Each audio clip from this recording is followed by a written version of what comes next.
Jogeshwari Vikhroli link रोडवर वाहतूक कोंडी झालेली आहे। पावसाळ्यातील जेव्हीएलआर रोडवर वाहनांच्या रांगा लागलेल्या आहेत। पावसामुळे या वाहनांच्या रांगा लागल्याचं दिसतंय। अनेक नोकरदार वाहतूक कोंडीमध्ये अडकलेले आहेत। रुग्णवाहिका देखील वाहतूक कोंडीमध्ये अडकल्याचं पाहायला मिळतंय। तर पावसाळ्यामुळे जेव्हीएलआर इथं ही वाहतूक कोंडी झालेली आहे।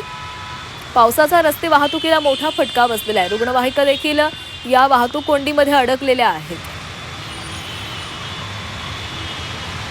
तर अनेक नोकरदार वाहतूक कोंडीमध्ये अडकलेले आहेत। पावसामुळे जेव्हीएलआर रोडवर वाहनांच्या लांबच लांब रांगा लागलेल्या आहेत। जोगेश्वरी विक्रोळी लिंक रोडवर ही वाहतूक कोंडी आपल्याला पाहायला मिळते। दुपारी 1 वाजताची ही दृश्य आपण पाहतोय। वाहनांच्या लांबच लांब रांगा लागलेल्या आहेत। मुसळधार पावसामुळे वाहतूक संथ गतीने सुरू आहे।